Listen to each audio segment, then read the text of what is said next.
ஒரு முதியவர். அவர் ஒரு துறவி போலன்னு கூட வச்சுக்கலாமே. அவர் இந்த உலகத்தில வேறு எதுவும் நான் விரும்பல. நான் இனிமே தனி, என்னோடய வாழ்க்கை இனிமே தனி அப்படின்ட்டு அவர் தனியா அவரோட வாழ்க்கைய தொடங்குறாரு. அவரு அவரோட வாழ்க்கையில கத்துக்கிட்ட விஷயங்கள்லாம் தன்னை தேடி வரவங்களுக்கு இப்படிலாம் பண்ணணும், அப்படிலாம் செய்யணும் அப்படின்ற மாரி ஒரு அறிவுரை சொல்வது உண்டு. இப்படி ஒருத்தன் பார்த்துக்கிட்டே இருக்கிறான் ரொம்ப நாளா. ஏன் அவர்ட்ட மட்டும் இவ்வளோ பேர் போறாய்ங்க? அதுக்கு என்ன காரணம் அப்படின்னு உட்காந்து யோசிக்கிறான். அப்போ தான் அவனுக்கு ஒரு விஷயம் புரியுது. ஓஹோ! அப்போ எதுவுமே நம்ம வேணாம், நம்ம இனிமேல் தனியாக இருக்கிறோம் அப்படின்னு தான் அவர் சொல்லிட்டு போனார். அப்படின்றதுனால அவர்கிட்ட நிறைய விஷயங்கள் இருக்குது, வாழ்க்கைக்கு தேவையான விஷயங்கள். அதனால தான் மக்கள்லாம் அவரை தேடி போய் வாழ்க்கையை எப்படி இருக்கணும் அப்படின்ற மாதிரி கேட்டு தெரிஞ்சுக்கிறாங்க. நம்மளும் அப்படி போனால் என்ன அப்படின்னு ஒருத்தன் யோசிக்கிறான். இவருக்கு வயசு பார்த்தேன் அப்படின்னா, அதாவது அந்த யோசிக்கிறவனுக்கு வயசு கிட்டத்தட்ட ஒரு 35 தான் இருக்கும். அதுக்குள்ளே இவனுக்கு இப்படி ஒரு ஆசை. ஏன்னா மக்கள் எல்லாம் தேடி அவரை தேடி போகிறதுனால நம்மளை தேடி வரட்டுமே அப்படின்னு ஆசைப்பட்றான். இவனும் ஒரு நாள் வேஷம் போட்டுட்டு, நானும் துறவி ஆகிட்டேன், என்ன எல்லோரும் என்னையும் தேடி வாங்க, நானும் நிறைய விஷயங்கள் சொல்லுவேன் அப்படின்ட்டு உக்காந்துட்டான். சரி, நம்ம பைபிளில் என்ன தான் சொல்கிறாங்க அப்படின்ட்டு இவனை தேடி நிறைய ஊர் மக்கள்லாம் வந்து பார்ப்பாங்க. இவன் என்னமோ கண்ணை மூடிக்கிட்டு ஏதோ அடிச்சு விடுவான். இவன் சொல்கிறதுக்கு அப்படியே நேர்மாறாக அங்கே நடக்கும். ஒரேடியாக ஊர் மக்கள்லாம் ஒன்று சேர்த்துட்டாங்க இவன் அடிக்கிறதுக்கு. அதனால் அடுத்தவங்கள பார்த்து நம்ம எப்பயுமே அடுத்தவங்கள பார்த்து நம்ம அவங்கள மாதிரி பண்ணணுன்ற அவசியம் கிடையாது. நமக்கு என்ன வருதோ அதை நம்ம பண்ணாலே நம்மளோட வாழ்க்கையில் நிறைய விஷயங்கள் சாதிக்கலாம். அதுக்காக தான் அந்த கதை. ஒரு ராஜா இருந்தார். அவருக்கு பார்த்தேன் அப்படின்னா, ரொம்ப நாளாக எந்த ஆசையும் இல்லாத ஒரு துறவி நான் பார்க்கணும் அப்படின்ட்டு அவருக்கு ரொம்ப நாளாக ஒரு ஆசை. தன்னோட அமைச்சர்கிட்ட இந்த விஷயத்த சொல்கிறாரு. அந்த மாதிரி நான் எந்த ஆசையும் படாத ஒரு துறவியை நான் பார்க்கணும். இந்த ஊரில் இருக்காங்களா? இருந்தால் அப்படி கண்டுபிடிச்சி வரவங்களுக்கு நான் 1000 பொற்காசில் தரேன் அப்படின்ற மாதிரி ஒரு அறிவிக்கை விடுறாரு. அதில் ஒரு அமைச்சர் மட்டும் 1000 பொற்காசு ஆச்சே, இது எப்படி விடுறது அப்படின்ட்டு எங்கெங்கேயோ தேடி பார்த்தான், ஒன்றும் கிடைக்கல. ஒரு 4 நாள் ஆச்சு, ஒன்றும் கிடைக்கல. அதுக்கப்புறம் ராஜா கேட்டார், என்ன அமைச்சரே, துறவி கிடைச்சாரா அப்படின்னு கேட்டார். இல்லை அரசே, இனிமேல் தேடிட்டுருக்குறோம், இன்னும் கிடைக்கல அப்படி ஒருத்தர் அப்படின்றாங்க. என்ன அந்தமாரி ஒரு துறவி நம்ம ஊர்லேயே இல்லையா? என்ன நம்ம ஊருக்கு வந்த கெட்ட நேரம் அப்படின்ற மாதிரி சொல்கிறாரு. கவலைப்படாதீங்க அரசே, துறவி அவ்வளோ சீக்கிரம் வெளி உலகத்துக்கு தெரிய மாட்டார். அவர் எப்படி தேடி கண்டுபிடிச்சி இன்றைக்கி நைட்டுக்குள்ளார தேடி கண்டுபிடிச்சிட்றேன் அப்படின்னு சொல்லுவார். சரின்ட்டு போயிடுறான். இவனும் தேடி பார்த்தா ஒன்றும் கிடைக்கல. சரி, நம்ம தேடினா கிடைக்காது, யாராவது ஒரு துறவி மாரி ஒரு ஆள் நடிக்க வைக்கலாம் அப்படின்ட்டு ஒரு பிச்சைக்காரன்கிட்ட போயிட்டு, இதுமாரி நீ ஒரு துறவியாக ஒரு 10 நிமிஷம் நடி, எனக்கு கிடைக்கிற 1000 பொற்காசில் நான் உனக்கு பேருவாய் தந்துவிட்றேன், நான் சொல்கிறதெல்லாம் சொல்லு, நீ எதுவுமே சொல்லாமல் பேசாமல் இருந்தால் கூட போதும் தான் அப்படின்ற மாதிரி அவனையும் செட் பண்ணிட்டான். உடனே இந்த விஷயத்தை போயிட்டு ராஜாட்ட சொல்கிறான், இது மாதிரி துறவியை பார்த்துட்டேன், வாங்க நம்ம போயிட்டு அவரை போயிட்டு பார்த்துக்கலாம் அப்படின்ற மாதிரி அமைச்சர் ராஜா அழைச்சிட்டு வர்றாரு. துறவி உக்காந்துருக்கார். பொதுவாக அவர் பார்த்திங்கன்னா துறவி கிடையாது, ஒரு பிச்சைக்காரன் தான். இந்த துறவியை ராஜா பார்க்குறாரு. பார்த்து அந்த ஜாடையிலே பார்த்திங்கன்னா அந்தளவுக்கு வேஷம் போட்டிருக்காங்க. இருந்தாலும் துறவின்னு நம்பிடுறாரு. சரி, இருந்தாலும் ஒரு பரிசோதனை பண்ணி பார்ப்போமே அப்படின்ட்டு தன்னுடைய தாம்பாளத்தட்டில் பார்த்திங்கன்னா பொன்னும் வைரம் அது இது நிறைய இருக்குது. இதை அந்த துறவிகிட்ட நீட்டுறாரு. இதை வச்சுக்கோங்க துறவியே, நாங்கள் உங்களை பார்த்துட்டோம், நீங்கள் எங்கள் ஊரில் இருக்கிறது எங்களுக்கு பெருமை அப்படின்னு தர்றாரு. உடனே அந்த துறவி இருந்துக்கிட்டு, இல்லை இல்லை, எனக்கு இது மேலே ஆசை இல்லை, நான் ஒரு எல்லாத்தையும் பெற்ற ஒரு துறவி ஆகிட்டேன், அதாவது எல்லா ஆசையும் திறந்த ஒரு துறவி ஆகிட்டேன் அப்படின்ற மாதிரி சொல்கிறாரு. ஆக நீங்களவோ ஒரு பெரிய துறவி, நான் உங்களை மாதிரி ஒரு ஆளை பார்த்ததே இல்லை அப்படின்ட்டு அந்த துறவி கூட வந்தவங்க எல்லாமே, அந்த ராஜா கூட வந்தவங்க எல்லாருமே அந்த துறவி காலில் விழுந்துட்டு, எங்களை ஆசீர்வாதம் பண்ணுங்கள், நீங்கள் அரண்மனை பக்கத்து வந்தால் வாங்க, உங்களுக்கு எல்லா சலுகையும் நான் பண்ணித்தரேன் அப்படின்ற மாதிரி சொல்லிட்டு போயிட்டார். உடனே அமைச்சர், அடாடா பேஸ் நீ சூப்பராக நடிச்சிட்டப்பா, இந்தா உனக்கான பாதி பங்கு நீ எடுத்துக்கோ அப்படின்ற மாரி தராரு. உடனே அந்த பிச்சைக்காரன் வேஷம் போட்ட துறவி வேஷம் போட்டான் இல்லையா, அவன் என்ன சொல்கிறான், இல்லை எனக்கு வேணாம் அப்படின்றான். அட ஏன்பா அதான் நாடகம் முடிஞ்சிச்சு, இதுக்கு மேலே என்ன, நீ இதுக்கு மேலே வச்சுக்கிட்டு நீ சந்தோஷமாக வாழ்க்கையை பாரு அப்படின்னு. இல்லை, நான் 10 நிமிஷம் துறவியாக இருந்ததுக்கே இந்த ஊரே ஆண்டுட்டு இருக்க அரசரை வந்து என் காலில் விழுகிறாரு. நான் வாழ்நாள் முழுவதும் துறவியாக இருந்தால் எனக்கு எவ்வளோ பெருமையாக இருக்கும். இனிமேல் நான் துறவியாகவே இருக்கிறேன் அப்படின்னு அந்த துறவி சொல்லிட்டு போயிட துறவியாக மாறிட்டு போகிறான். அதாவது இதுலேருந்து என்ன புரிஞ்சுக்கிறோம் அப்படின்னா, நம்ம வந்து நமக்கான வாய்ப்பு வந்து நம்மளை தேடி வரும். இல்லை அப்படின்னா யார் மூலியமாவது வரும். அதை நம்ம கரெக்டாக பயன்படுத்திட்டோம் அப்படின்னா நம்மளுடைய வாழ்க்கை அந்த இடத்துல கூட இருந்து மாறும். அதுக்காக தான் இந்த கதை. ஓகேங்களா? அதே மாதிரி ஊரில் வந்து ஒரு பேராசை பிடிச்ச ஒருத்தன் இருக்கிறான். அவன் எப்பயுமே எந்த பொருளை பார்த்தாலும், இல்லை அவன் பக்கத்து வீட்டுக்காரன் ஏதாவது வாங்கினாலும் பண்ணாலும் அவனுக்கு ரொம்ப பேராசை ஆகிடும். அதை நம்ம எப்படியாவது வாங்கி ஆகணுமே, அதுக்கு நம்ம ஏதாவது பண்ணணுமே அப்படின்னு இப்படியே இந்த ஊருக்குள்ளே சில பேர்லாம் இது மாதிரி சுற்றுவாங்க. அவங்கள பார்த்திலாம் நம்ம வந்து டைம் வேஸ்ட் பண்ணிக்க தேவையில்லை. நம்மளோட வாழ்க்கையை நம்ம வாழ்ந்தால் போதும் அப்படின்னு நினச்சிக்கிட்டு இருந்தால் யாருக்கும் இங்கே துன்பம் இல்லை. அவன் என்ன பண்ணுறான், அந்த பேராசை பிடிச்சவன் தாங்கிட்ட இருக்க பொருளை வந்து ஒரு மதிப்பாக நினைக்காம அடுத்தவங்ககிட்ட இருக்க பொருள் எப்படியாவது அடையணும், அந்த பொருள் நம்மக்கிட்ட இருந்தால் நம்மக்கிட்ட இன்னும் கூடுதலாக பொருளாகிடுமே அப்படின்னு அடுத்தவங்க பொருள் மேலே ஆசைப்படுறான். இன்னைக்கு கிடைச்சது இன்னும் வேணும், இன்னும் அது கிடைச்சா பரவாயில்ல, இது கிடைச்சா பரவாயில்ல, ரொம்ப ஆசை. இப்படி ஆசைப்பட்டுக்கிட்டே இருக்கிறான், பண்ணிக்கிட்டே இருக்கிறான். அடுத்தவங்க பொருளை எடுக்கிறதா இருக்கட்டும், இல்லை வந்து அவங்களுக்கே தெரியாமல் எடுக்கிறதா இருக்கட்டும், இப்படியே போயிட்டுருக்குது.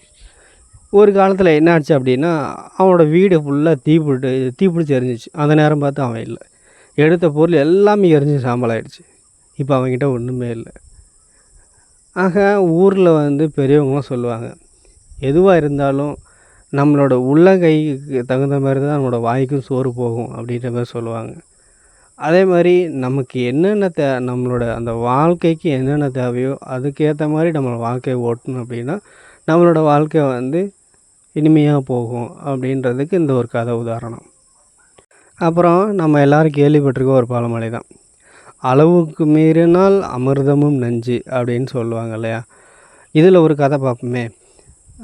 ஊரில் ஒருத்தன், அவன் என்ன பண்ணிட்டான், அவனுக்கு வந்து சாப்பாடு அவ்வளோ சீக்கிரம் கிடைக்காது. ஏதாவது ஒரு நல்ல நாள் அப்போ இல்லை கோயில் திருவிழாவோ இல்லை கோயில் ஏதோ படைச்சாங்க அப்படின்னா அவனுக்கு வந்து சாப்பாடு கிடைக்கும். நல்ல நாள் விசேஷ நாளில் சாப்பாடு நிறைய செய்வாங்க, மீதி போட்டுவிடும், அதை இவனுக்கு கூப்பிட்டு கொடுப்பாங்க. அன்றைக்கி நல்லா சாப்பிடுவான்.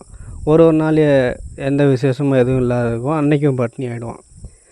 இப்படியே போயிட்டுருக்கு. அவன் யோசிக்கிறான், நம்ம கிடைக்கிறப்ப நல்லா ஒரு வாரத்துக்கு தேவையானதெல்லாம் சாப்பிட்டுக்கிட்டா என்ன அப்படின்னு நினைக்கிறான். அப்போது அந்த நேரம் பார்த்து தீபாவளி பண்டிகை வேறு. எல்லோரும் அவங்கவுங்க வீட்டில் இருந்து செஞ்ச பலகாரமாக இருக்கட்டும், சாப்பாடாக இருக்கட்டும், எல்லார் வீட்லேருந்து கொஞ்சம் கொஞ்சம் வருது. இதுமாரி சாப்பிட்டுக்கோ பண்ணிக்கோ அப்படின்ற மாதிரி தானே. இவன் சரி அப்பா இது ஒரு வாரத்துக்கு இல்லை ஒரு மாதத்துக்கே போகுதுன்ட்டு உக்காந்து திங்கிறான். காலையில் 6 மணிக்கு ஆரம்பித்து சாயங்காலம் 6 மணி வரைக்கும் சாப்பிட்டுக்கிட்டே இருக்கிறான். இப்படி போயிட்டுருக்குது. ஆசை யாரை விட்டுச்சு அப்படின்றது இவனுக்கு ஒரு எடுத்துக்காட்டு. ஒரு மாதத்துக்கு போதுமே, இனிமேல் யாருக்கிட்டையும் நம்ம கை கட்டி நிற்க தேவையில்ல, சோறு வேணும்னு கேட்க தேவையில்ல அப்படின்ட்டு உட்காந்து சாப்பிட்டுட்டே இருக்கிறான். அடுத்த நாள் என்னது, செம்ம வயிற்று வலி. ஐயோ அம்மான்னு கத்துறான். அவனால் பொறுக்க முடியல. அங்கேருந்து சுற்றி பார்த்தாங்க, ஏதோ 1-2 பேர் அவன் மேலே பரிதாபப்பட்டு ஆஸ்பத்திரிக்கு அழைச்சிட்டு போயிட்டாங்க. அங்கே அழைச்சிட்டு போனால் அவன் உடம்புல ஃபுல்லாக அந்த சாப்பாடுன்றது வந்து ஜீரணமாகவே இல்லை. அது அப்படியே ஃபுட் பாய்சன் ஆகிடுச்சு. ஃபுல்லாக வந்து வயிற்று ஃபுல்லாக க்ளீன் பண்ணிட்டாங்க. இப்படி க்ளீன் பண்ணிவிட்டு அவனுக்கு என்ன சொல்லிட்டாங்க, இந்த பாருப்பா நீ வந்து ரொம்ப சாப்பிட்டுட்ட, உன்னோட வயிற்றில் இதெல்லாம் பிரச்சனை ஆகிடுச்சு. அதனால் இனிமேலுக்கு நீ வந்து டெய்லியும் கஞ்சி தண்ணி தான் குடிக்கணும். ஒரு மாதத்துக்கு இது குடிக்கணும். அதுக்கப்புறம் தான் உன் உடம்பு வந்து சரியாகும். மறுபடியும் எதாவது ஆத்திரப்பட்டு சாப்பிட்டுடாத, அப்புறம் உன்னோட உயிருக்கே பிரச்சனை ஆகிடும் அப்படின்ற மாதிரி டாக்டர் சொல்லிட்டாரு. என்னடா அது வம்பா போச்சு, நமக்கு ஒரு மாதத்துக்கு சாப்பிட தேவையில்லைன்ட்டு உட்காந்து சாப்பிட்டோம், அது இவ்வளோ பெரிய இடத்துல வந்து கொண்டாந்து விடுங்கன்னு தெரியாத போச்சு அப்படின்னு நினைக்கிறேன். இதுதான் வந்து அந்த பழமொழிக்கான அர்த்தம். அதாக நமக்கு பசி எவ்வளவோ அதுக்கு தகுந்த மாதிரி நம்ம உணவு வந்து ஆகாரம் எடுத்துக்கிட்டால் யாருக்கும் எந்த பிரச்சனையும் இல்லை. அதையும் மீறி நம்ம போகிறோம் பார்த்தியா, அதாவது ஆசையோட உச்சக்கட்டம். பசியே தீர்ந்தாலும் அதை ஃபுல்லாக சாப்பிடணும்னு நினைக்கிறோம் பார்த்தியா, அங்கே தான் நமக்கு பிரச்சனையே வருது. அதனால் எதுவாக இருந்தாலும் ஒரு அளவோடு எடுத்துக்கிட்டால் நம்ம நிம்மதியாக வாழலாம். நம்ம இந்த காலத்துலேயும் இந்த மாதிரி ஒரு ஆளை பார்க்கலாம். அது எப்படின்னா, மற்றவங்க மாதிரி நான் இல்லை, நான் ரொம்ப வித்தியாசமானவன் அப்படின்னு சொல்லிக்கிறவங்க இந்த காலத்தில் இருக்கிறவங்க இருப்பாங்க. அப்படி வந்து ஒருத்தன் இருக்கிறான். அவன் என்ன பண்ணிட்டான், அவன் கூட இருக்கிற 4 பேரோட இவன் தனியாக தெரியணும். 4 பேரை விட அந்த ஊர்லேயே வந்து தனியாக தெரியணும் அப்படின்னு சில வேலைகள்லாம் செய்வான். எல்லாத்துலேயும் தோல்வி ஆகிடுது. ஊர் மக்களெல்லாம் இவனை பார்த்து விமர்சனம் செய்ய பண்ணிட்டாங்க. இவனை பார்த்து கேலி கிண்டலுமா பறக்குது. இவன் உடனே யோசிக்கிறான், நம்ம வித்தியாசமாக செஞ்சால் ஏன் வந்து யாருக்கும் பிடிக்க மாட்டேது அப்படின்னு யோசிக்கிறான். அதுக்கு முன்னாடி அவன் என்ன பண்ணின்னு கேட்டால் நீங்களே சிரிப்பீங்க.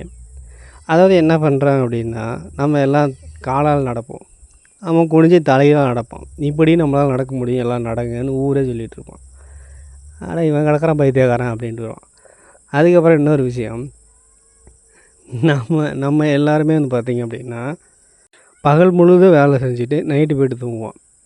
இவன் நைட்டு ஃபுல்லாக வேலை செஞ்சுட்டு பகலில் தூங்குவான். இப்படி தான் நம்மளோட வாழ்க்கை இனிமேல் இருக்க போகுதுன்னு அதையும் ஊருக்கு ஃபுல்லாக சொல்லிகிட்டு இருப்பான்.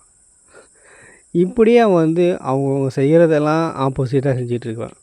ஒரு கட்டத்தில் என்ன ஆகிடுச்சு அப்படின்னா, இந்த நாயெல்லாம் வெறி பிடிச்ச நாயெல்லாம் சுற்றும் தெரியுமா, அந்த நாயெல்லாம் பார்த்து எல்லாம் ஓடுவாங்க. நம்ம ஆளு தான் வித்தியாசமான ஆளாச்சு, ஓடாதீங்கப்பா அது ஒன்றும் பண்ணாது, இங்கே பாருங்கள் நான் உங்களுக்கெல்லாம் பண்ணி காட்டுறேன் அப்படின்ட்டு இந்த வெறி நாய்கிட்ட போயிட்டு பேசுகிறான். இங்கே பாரு, உன்னையெல்லாம் வெறி பிடிச்ச நாயின்றாங்க, ஆனால் எனக்கு தெரியும் நீ நல்ல நாய், நீ யாரையும் கிடைக்க மாட்டேன்னு நான் சொல்கிறேன். அதனால் இப்போ நான் வந்து உன்னை தொட போகிறேன், நீ என்னை எதுவும் பண்ணாத அப்படின்னு அந்த நாய் மேலே கை வைக்க போகிறான். அவ்வளோதான், பிடிச்சி ஒவ்வொன்று ஏறி விட்டுது. அவனுக்கு அதை விட அந்த இதுவும் போயிடுச்சு. இனிமேலுக்கு இதை பற்றி பேசுகிறதும் விட்டுட்டான். அதனால் நம்ம வித்தியாசமாக செய்யணும் அப்படின்றது தேவையில்லை. நம்மளோட காரியம் என்ன, அதை நல்லபடியாக செய்கிறோமா அதுவே போதும். குண்டக்க மண்டக்கில் ஏதோ ஒரு விஷயத்தை பண்ணி அது ஏடா கூடமாக ஆனால் தான் ஒரு பிரச்சனை. அதனால் எது நல்ல வழியோ அதை செஞ்சுட்டு உங்களோட வாழ்க்கையை நீங்கள் சிறப்பாக பயணிக்கணும். இமயமலையிலேருந்து ஒரு முனிவர் வரார். அவர் வந்து என்ன சொல்கிறார் அப்படின்னா, இந்த பாருங்கள் ஊர் ஜனங்களே, இந்த உலகத்தில் எதுவுமே நிரந்தரம் இல்லை. இன்றைக்கி நம்ம பிறக்கிறோம் அப்படின்னா நம்ம வரும்போது தனியாக தான் வரும், போகும்போது நமக்கு தனியாக தான் போவோம். அதனால் இருக்கிற வரைக்கும் 4 பேருக்கு நல்லது செஞ்சுட்டு சந்தோஷமாக எல்லோரும் கூடயும் சேர்ந்து வாழுங்க அப்படின்ற மாதிரி சொல்கிறாரு. அதில் ஒருத்தன் மட்டும் சொல்கிறான், நானும் இப்படி தான் ஏன் நினச்சேன், ஆனால் எனக்கு ஊர் சனங்களை சேர்ந்துட்டு அடிக்க வருது அப்படின்னு சொல்கிறான். அட இது என்னடா ரொம்ப போச்சு, ஏன் அவனெல்லாம் அடிக்க போகிறீங்க அப்படின்னு கேட்டான். அதுக்கு ஊர் சனங்க சொல்கிறான், அவன் சேர்ந்து வாழ்கிறது என்னமோ சொன்னது உண்மைதான்யா, ஆனால் அவன் எல்லா ஊரில் இருக்க எல்லா பொண்டாட்டி கூடயும் சேர்ந்துட்டு வாழ்கிறான், அதான் பிரச்சனையாகுது அப்படின்றான். இப்படிப்பட்ட ஆள்லாம் இருந்தால் அவங்க என்ன பண்ணுறது? அதனால் ஊருக்குள்ளே இப்பயும் நம்ம கூட இந்த நண்பர்கள் மத்தியில் இப்படிலாம் இருக்கிறது உண்டு. அதனால் நீங்கள் ஜாக்கிரதையாக இருக்கணும். சரி ஃப்ரெண்ட்ஸ், இந்த வீடியோஸ் அடுத்து வந்து கண்டினியூ ஆகும். இந்த வீடியோ பிடிச்சவங்களுக்கு ஷேர் பண்ணுங்கள். பிடிச்சிருந்துச்சி அப்படின்னா லைக் அண்ட் சப்ஸ்கிரைப் பண்ணுங்கள். அடுத்த வீடியோவில் சந்திக்கலாம்.